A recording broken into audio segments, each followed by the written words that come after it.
আলো আঁধারির এক রাত্রি যখন বাংলাদেশের রাজনীতির আকাশে নতুন নতুন প্রশ্ন উকি দিচ্ছে, তখন হঠাৎ করেই আলোচনায় উঠে আসে জাতীয় নাগরিক পার্টি এনসিপি নেতাদের কক্সবাজার সফর। ৫ আগস্ট একটি ঐতিহাসিক দিন, জুলাই গণঅভ্যুত্থানের বর্ষপূর্তি।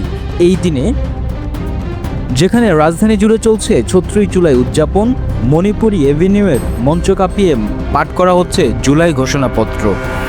সেখানে এনসিপির শীর্ষ নেতারা ছিলেন কক্সবাজারে, আর এই ভ্রমণ ঘিরে তৈরি হয়েছে রহস্য, ছড়িয়েছে গুঞ্জন।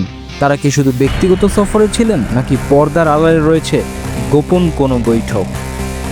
রাজনৈতিক মহলে চাউর হয় এনসিপির কেন্দ্রীয় নেতা হাসনাত আবদুল্লাহ, সার্জিস আলম, নাসির উদ্দিন পাটোয়ারি, তাসনিম জারা ও খালেদ সাইফুল্লাহ কক্সবাজারে গিয়ে বৈঠক করেছেন মার্কিন রাষ্ট্রদূত পিটার হাসের সঙ্গে।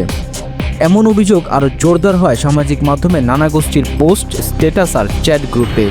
এই গুজবে এক ধরনের অস্বস্তিও দেখা দেয়।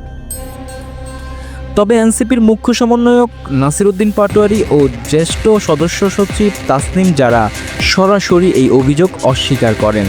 তারা জানান এটি ছিল একটি ব্যক্তিগত ভ্রমণ, পিটার হাসের সঙ্গে কোনো বৈঠক হয়নি, এমনকি তার সঙ্গে যোগাযোগও হয়নি। বিষয়টি সম্পূর্ণ গুজব বলেছেন পাটোয়ারি। এদিকে কক্সবাজারের সিপাল হোটেলের চিফ সিকিউরিটি অফিসার অবসরপ্রাপ্ত লেফটেন্যান্ট কমান্ডার কামরুজ্জামান জানান, পিটার হাস তো দূরের কথা, ওই সময় হোটেলে কোনো বিদেশি অতিথিই ছিলেন না। এই বক্তব্য কিছুটা স্পষ্টতা এনে দিলেও গুজব আরও রাজনৈতিক ষড়যন্ত্রে বাংলাদেশি প্রেক্ষাপটে একটা প্রশ্ন থেকেই যায়, সবটাই কি কাকতালীয়? যদি এনসিপি নেতারা জানিয়েছেন তারা ৬ আগস্ট ঢাকায় ফিরছেন একটি নিয়মিত ফ্লাইটে, তারপরও রাজনীতির অঙ্গনে প্রশ্নের ঝড় থামছেই না। যখন এনসিপি নেতারা সাগরের ধারে, তখন ঢাকায় ৩৬ জুলাই উদযাপন ঘিরে চরম উত্তেজনা ছিল। ঐতিহাসিক ওই ঘোষণাপত্র পাঠ করছেন এনসিপির প্রধান উপদেষ্টা। সেই ঘোষণা এবং কক্সবাজারের গুজব একসঙ্গে মিলিয়ে যেন জন্ম দিচ্ছে নতুন এক রাজনৈতিক নাটকের, যারা পটভূমি এখনও রহস্যে ঘেরা।